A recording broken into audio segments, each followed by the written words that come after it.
Hello everyone, इस video में हम नंबर सिस्टम के उन सवालों को डिस्कस करेंगे जो कि ऑलरेडी गवर्नमेंट एग्जाम्स में पूछे जा चुके हैं, like CDS, CHSL, SSC, CGL। इससे पहले मैंने अलजेब्रा के बहुत से सवाल डिस्कस किए हैं जो कि ऑलरेडी SSC, CGL में पूछे जा चुके हैं। उन वीडियोज़ का लिंक आपको इस वीडियो के डिस्क्रिप्शन में मिलेगा, तो आप उसको देख सकते हैं। Now let's start with question number 1. It says that three numbers which are co-prime to each other are such that the product of the first two is 391 and that of the last two is 943. तो सवाल में कहा गया है कि तीन को prime numbers हैं। को प्राइम नंबर्स कौन से नंबर्स होते हैं? ऐसे दो नंबर्स जिनका हाईएस्ट कॉमन फैक्टर 1 हो उनको हम को प्राइम नंबर्स कहते हैं। लाइक हम कोई एग्जांपल लेते हैं, से 4 एंड 7। 4 के क्या क्या फैक्टर्स हैं? 1, 2 एंड 4 इटसेल्फ। सिमिलरली 7 का 1 एंड 7 ओनली। इन दोनों में जो हाईएस्ट कॉमन फैक्टर है वो क्या है? 1 है। दैट मीन्स 4 एंड 7 आर को प्राइम नंबर्स, राइट। कोई और एग्जांपल लेते हैं, से 5 के फैक्टर्स हैं 1 एंड 5 और 9 के फैक्टर्स हैं 1, 3 एंड 9 इटसेल्फ। सो यहाँ पर भी जो कॉमन फैक्टर है हाईएस्ट वो है 1। दैट मीन्स 5 और 9 को प्राइम नंबर्स हैं। तो सवाल में कहा गया है कि तीन को प्राइम नंबर्स हैं। तो सबसे पहले हम को प्राइम नंबर्स को A, B एंड C कह देते हैं। कहा गया है कि पहले दो नंबर्स का जो प्रोडक्ट है वो 391 है, मीन्स A इंटू B 391 है। और last two means B into C क्या है? 943 है। आपको बताना है मिडिल नंबर कौन सा होगा। मिडिल नंबर क्या है? B, मीन्स B की वैल्यू आपको मालूम करनी है, ठीक है। तो देखिए B की वैल्यू ऑप्शंस में आपको गिवन है, तो हम ऑप्शन से ही चेक करते हैं कि B यहाँ पर भी आ रहा है, B यहाँ पर भी आ रहा है। दैट मीन्स B की वो वैल्यू होगी जो 391 को भी डिवाइड कर दे और 943 को भी। तो 391 तो डिवाइड हो जाएगा लेकिन 943 डिवाइड नहीं होगा। सिमिलरली 19 से आप चेक करेंगे तो 391 डिवाइड नहीं होगा। 23 से आप इसे चेक करेंगे तो ये सिंपली हो जाएगा 17, राइट। और 943 को 23 से डिवाइड करेंगे तो सिंपली आएगा 41।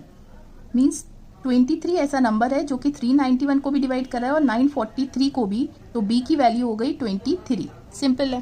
क्वेश्चन नंबर 2 सेज कि A एंड B कोई भी दो नंबर्स हैं सच दैट, इस तरह से कि A and B minus A को प्राइम्स हैं।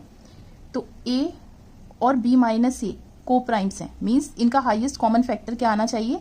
1 आना चाहिए, जैसे कि मैंने आपको पहले बताया। And B plus A, B और B प्लस A भी को प्राइम्स होंगे, इनका भी HCF 1 आना चाहिए, ठीक है। तो आपको बताना है इनमें से कौन सा स्टेटमेंट सही है, ट्रू है।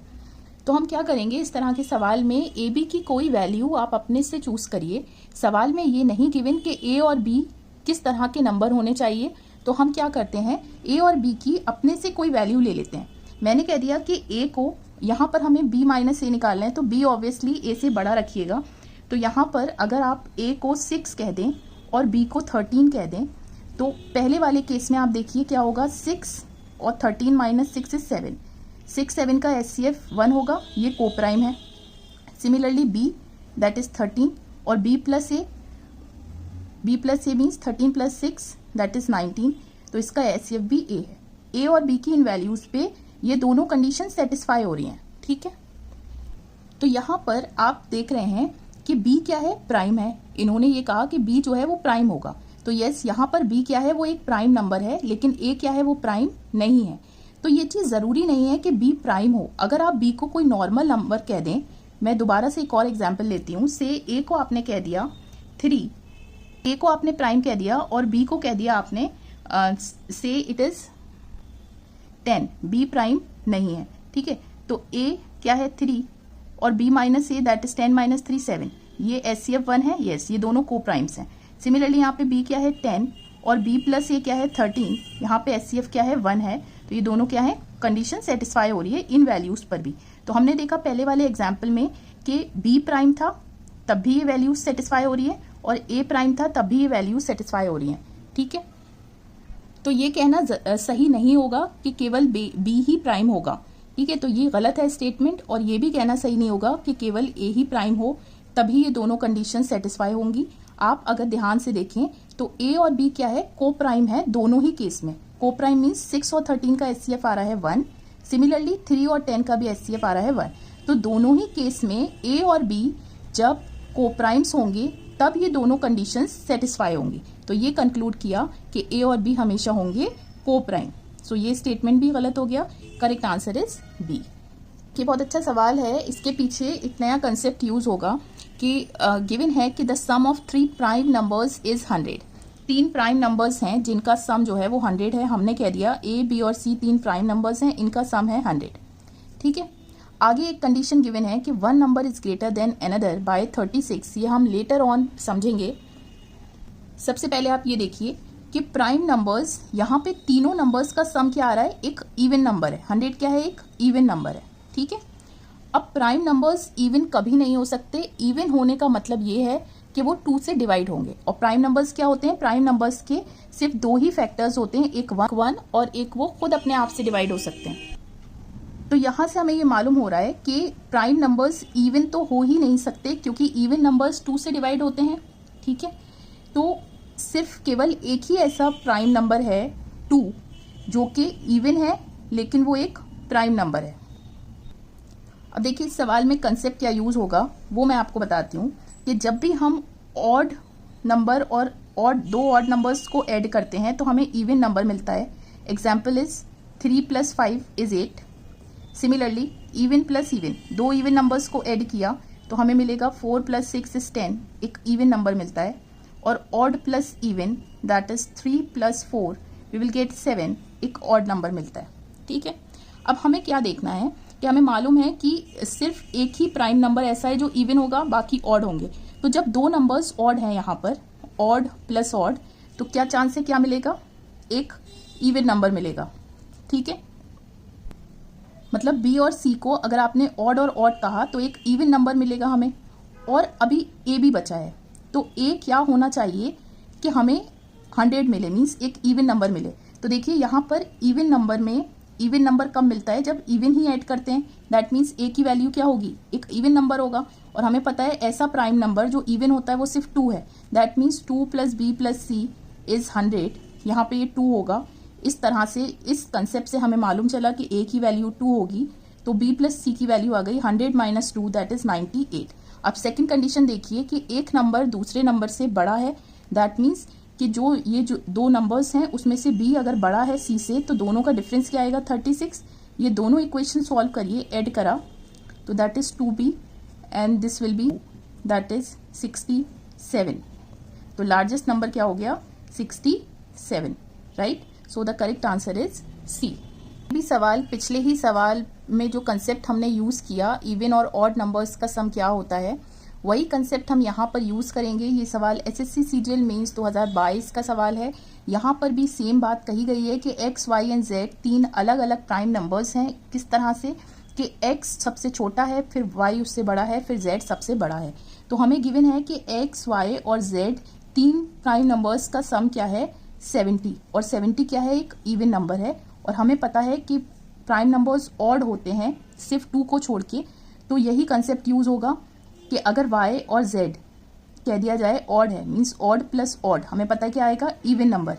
ठीक है, अब ये इवन नंबर आया तो x क्या होना चाहिए कि हमें 70 मिले, मीन्स एक इवन नंबर मिले। तो इवन में इवन ऐड करेंगे आप, दैट मीन्स x की वैल्यू हो गई 2। तो यहां से y + z 70 - 2 दैट इज 6। हमें क्या चाहिए, z की वैल्यू चाहिए। ठीक है, तो हम z की वैल्यू फाइंड करेंगे कैसे, ये ऑप्शंस में z की वैल्यू गिवन है, हम z को 1 by 1 पुट करेंगे। अगर z को 29 पुट करा पहली वैल्यू तो ये हो जाएगा y + 29 = 68। तो y की वैल्यू आ गई यहाँ से 68 - 29 दैट इज 39। और 39 प्राइम है ही नहीं तो y की वैल्यू नहीं है, दैट मीन्स z भी ये वैल्यू नहीं होगी। अब z को 31 रखा तो ये हो जाएगा y + 31 = 68। तो ठीक है, और हम ये जानते हैं कि y 37 है और z 31, तो y तो छोटा है z से, यहाँ पे ये बड़ा है, तो ये वाली वैल्यू भी z की नहीं होगी। थर्ड, z को 37 लिया, 31, राइट। अब 31 प्राइम भी है और ये z से छोटा भी है, मीन्स 37 से छोटा भी है। तो 3 वैल्यूज आ गई, 2 इज छोटा देन 31 इज लेस देन 37। तो z की वैल्यू हो गई 37। So the correct answer is C. पर भी पिछले दोनों सवालों का ही कंसेप्ट यूज होगा। गिवन है कि x, y और z तीन प्राइम नंबर्स हैं सच दैट कि तीनों का जो सम है वो क्या है 38 है, राइट। x की मैक्सिमम वैल्यू क्या होगी, तो वही कंसेप्ट हम यूज करेंगे। 38 क्या है इवन नंबर्स और x, y, z क्या है प्राइम, ठीक है। तो y अगर x और y ऑड हैं दोनों, ऑड प्लस ऑड हमें क्या मिलेगा, एक इवन नंबर मिलेगा। अब इवन में क्या ऐड करें, मीन z की क्या वैल्यू हो, इवन ही होगी, तभी 38 एक इवन नंबर मिलेगा। ऐसा इवन नंबर जो प्राइम हो वो 2 ही होता है, तो z की वैल्यू हो गई 2, ठीक है। तो यहाँ से x और y का सम आ गया 38 माइनस 2 दैट इज 36। तो x की मैक्सिमम वैल्यू क्या हो गई। अब सिंपली ऑप्शन से आप पुट करके देखिए, अगर x को 19 लिया तो y की वैल्यू यहाँ से क्या आएगी 36 माइनस 19 मीन्स 17, ठीक है। और x क्या है 19 यहाँ पर, मीन्स y भी प्राइम है और x भी प्राइम है, ठीक है। लेकिन हम आगे लेकर देखते हैं x को 23 प्लस y, यहाँ से y की वैल्यू क्या आ जाएगी 13, दैट इज 13 भी प्राइम है और 23 भी प्राइम है। अब 31 लेकर देखते हैं, 31 प्लस y इज 36, y की वैल्यू आ गई 5। अब आप देखेंगे यहाँ पर कि जैसे ही x को आपने 31 लिया, 31 प्राइम है और y क्या है ये भी प्राइम है, तो जो मैक्सिमम वैल्यू है यहाँ पर x की क्या हो जाएगी, चारों ही प्राइम नंबर्स हैं तो ये हो जाएगा 31, ठीक है। आप डायरेक्टली ऑप्शन से देख सकते थे कि सभी प्राइम हैं और सबसे बड़ा प्राइम नंबर 31 है, तो 31 को आप जब x की जगह रखेंगे तो y भी एक प्राइम नंबर आना चाहिए, तो y 5 है और 5 प्राइम नंबर है। देखिए बहुत अच्छा सवाल है। यहाँ पे गिवन है कि 3 नंबर्स हैं जो कि को प्राइम है एक दूसरे के कंपैरिजन में, such that the product of the first two is 551। तो हमने 3 प्राइम नंबर को प्राइम नंबर्स ले लिए ए बी सी। सवाल में गिवन है कि पहले 2 को प्राइम नंबर्स का प्रोडक्ट क्या है 551 और लास्ट के दो मीन्स बी और सी का प्रोडक्ट क्या है, राइट। तो अगर आप इन दोनों इक्वेशंस को डिवाइड करें तो आप यहाँ पर ये देखेंगे कि b क्या है वो कॉमन है, यहाँ पर भी, मीन्स ऐसा नंबर होगा जो कि 551 को भी डिवाइड कर रहा होगा और 1073 को भी। तो अगर आप देखें, ध्यान दें कि 551 किससे डिवाइड होगा, तो हम जानते हैं ये 19 से हो जाएगा, 19 इंटू 29। सिमिलरली ये किससे हो जाएगा 29 इंटू दैट इज 37। तो b की वैल्यू क्या हो गई यहाँ पर सिंपली 29, क्योंकि 29 दोनों जगह आ रहा है। हमें चाहिए तीनों नंबर्स का सम। 3 नंबर्स क्या हो गए, a 19, b 29 और c 37, so 85। So the correct answer is c। देखिए बहुत अच्छा सवाल है। यहाँ पे आप देख रहे हैं कि x आपको इस तरह से गिवन है, ठीक है।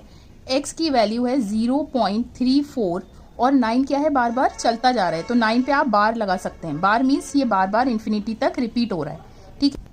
तो देखिए बार जो है वो कहीं पर भी लगा हो सकता है, तो ऐसे डिफरेंट टाइप्स के रिकरिंग डेसिमल्स होते हैं, उनको आप फ्रैक्शन में कैसे कन्वर्ट करते हैं शॉर्ट ट्रिक से, पहले मैं वो शॉर्ट ट्रिक्स आपको यहाँ पे बताऊंगी जो कि और भी डिफरेंट सवालों में हेल्पफुल होगी।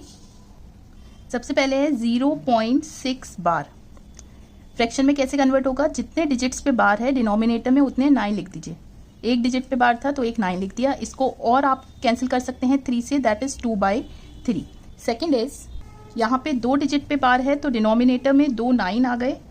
Third is 0.49। अब बार क्या है, एक डिजिट छोड़कर है यहाँ पर, तो इसको कैसे कन्वर्ट करेंगे, पूरा नंबर लिखिए 49 माइनस जितने डिजिट्स पे बार नहीं है वो डिजिट्स लिखिए, केवल 4 पे नहीं है बार, डिवाइडेड बाय जितने डिजिट्स पे बार है, मीन्स एक डिजिट पे है तो एक 9 और जितने डिजिट्स पे बार नहीं है उतने 0।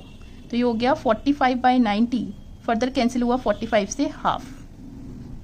अब देखिए पहले डेसिमल से पहले सब में 0 था, यहाँ पे एक डिजिट है दैट इज 1, तो आप इसको कैसे कन्वर्ट करेंगे, डिजिट डेसिमल से पहले जो डिजिट है वो लिखिए 1 प्लस डेसिमल के बाद वाला डिवाइडेड बाय जितने डिजिट्स पे बार है दैट इज 9।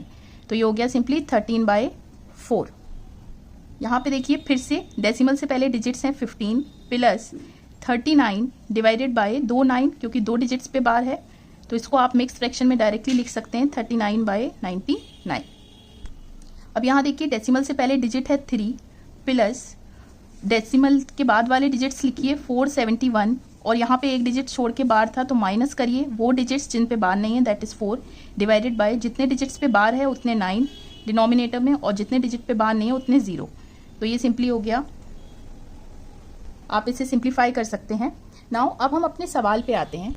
सवाल में कहा है कि ऐसा कौन सा सबसे छोटा नेचुरल नंबर होगा कि आप इस वाले नंबर को उससे मल्टीप्लाई करें तो ये पूरा नंबर एक इंटीजर हो जाए। इंटीजर मीन्स कि 0, 1, 2, 3 कोई इन्फिनिटी तक कोई भी नंबर जो है आ जाए, इसको आप कहेंगे इंटीजर। दैट इज ये क्या है, पॉजिटिव इंटीजर्स, और 0 से पहले जितने भी -1, -2 ये क्या है, नेगेटिव इंटीजर्स, राइट। तो सबसे पहले आप इसको फ्रैक्शन में चेंज करेंगे। तो हम देख रहे हैं यहाँ पे डेसिमल के बाद कुछ डिजिट छोड़ के बार है, तो 0.349 बार। इसको फ्रैक्शन में कैसे कन्वर्ट करेंगे, क्या बताया था, इस तरह से, दैट इज पूरा नंबर लिखिए माइनस जितने डिजिट्स पे बार नहीं है, दैट इज 34, डिवाइडेड बाय जितने डिजिट्स पे बार है उतने 9, और जितने डिजिट पे बार नहीं है उतने 0। तो ये हो गया 315/900। तो यहाँ पर आपने इसे 5 से कैंसिल किया, आपने 3 से कैंसिल किया, हो जाएगा 105/300, फिर 3 से कैंसिल किया, ये आ जाएगा 35/100, और फिर 5 से कैंसिल किया, हो जाएगा 20/7। तो फ्रैक्शन में वैल्यू आ गई 7/20। तो इसको आप किससे मल्टीप्लाई करेंगे कि एक इंटीजर वैल्यू आए, मीन्स इस तरह से वैल्यू आए 0 से इन्फिनिटी तक कुछ भी। तो अगर आप 20 से मल्टीप्लाई कर दें, क्योंकि डिनोमिनेटर में 20 है, तो 20 कैंसिल होके आ जाएगा 7, ये एक इंटीजर वैल्यू आ गई। तो किससे हमें मल्टीप्लाई करना पड़ा, 20 से। सो the correct answer is a.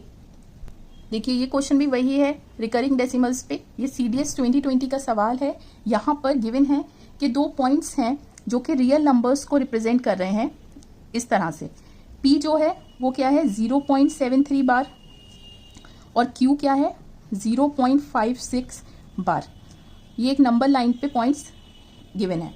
आपको इन दोनों के बीच का डिस्टेंस मालूम करना है। तो डिस्टेंस सिंपली क्या हो जाएगा, P माइनस Q। तो फिर से क्या है, रिकरिंग डेसिमल्स हैं, आप इसे फ्रैक्शन में चेंज करिए।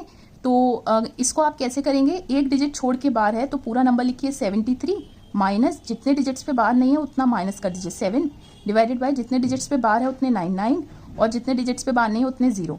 तो ये हो गया आपके पास 66/90। ठीक है, अब यहाँ पे देखिए ये भी similarly 56 - 5 divided by 9, 0। So this will B 51/90। तो डिस्टेंस आ गया P minus Q, 66/90, 51/90। So this is nothing but 15/90, और 3 से कैंसिल हुआ 5/30, 5 से कैंसिल हुआ 1/6। सो the correct answer is a. Now देखिए ये सवाल CDS 2020 में पूछा गया था कि एक स्फीयर का जो रेडियस है वो एक रैशनल नंबर है, तो इन दोनों में से कौन सा स्टेटमेंट करेक्ट होगा। तो देखिए हम ये जानते हैं कि स्फीयर का जो टोटल सरफेस एरिया होता है वो होता है 4πr²। r क्या है, रेडियस, और वॉल्यूम क्या होता है स्फीयर का। ठीक है, हमें मालूम है r क्या है, एक रैशनल नंबर है, और हम ये भी जानते हैं कि पाई क्या होता है, एक इरेशनल नंबर होता है। तो पाई और r मल्टीप्लाई हो रहे हैं, तो प्रोडक्ट ऑफ रैशनल और इरेशनल नंबर हमेशा क्या देता है, एक इरेशनल नंबर। मीन्स r और पाई क्या है, रैशनल और इरेशनल नंबर को मल्टीप्लाई हो रहा है ये। ठीक है, दैट मीन्स हमें क्या मिलेगा, हमेशा इरेशनल नंबर मिलेगा। तो सरफेस एरिया जो भी आएगा वो एक इरेशनल नंबर होगा, और वॉल्यूम भी इरेशनल नंबर होगा। ठीक है, और यहाँ पे रैशनल गिवन है, दैट मीन्स दोनों ही स्टेटमेंट करेक्ट नहीं है, गलत है। तो आप लिखेंगे नीदर 1 nor 2 इज करेक्ट। आज सवाल है, ये CDS 2019 का सवाल है। यहाँ पर बताना है कि कौन सा स्टेटमेंट सही नहीं है। तो हम जानते हैं कि 1 जो है वो प्राइम भी नहीं होता और कॉम्पोजिट भी नहीं होता, तो ये स्टेटमेंट तो करेक्ट है। और 0 is neither positive nor negative, तो यस ये सही बात है। आप +0 लिखो या -0 तो कोई फर्क नहीं पड़ता, तो ये स्टेटमेंट भी सही है। और √2 इज एन इरेशनल नंबर, ये स्टेटमेंट भी सही है। तो कौन सा स्टेटमेंट गलत है, करेक्ट नहीं है, वो ये वाला स्टेटमेंट है।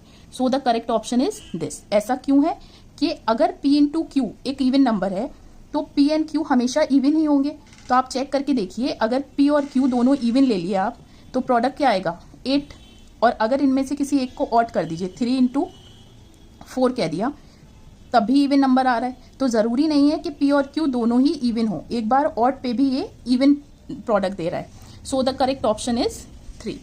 इस वीडियो में बस नंबर सिस्टम के इतने ही सवाल रखते हैं, और सवाल मैं अपनी नेक्स्ट वीडियो में डिस्कस करूंगी। उसका लिंक आपको इस वीडियो के डिस्क्रिप्शन में मिलेगा, तो आप उसको देख सकते हैं। अगर आपको इस वीडियो में कोई भी डाउट हो तो please let me know in the comment section. I will surely revert you back. Moreover, please don't forget to like, share and subscribe to my channel to stay in touch with more such upcoming updates. Till then, take care, stay safe.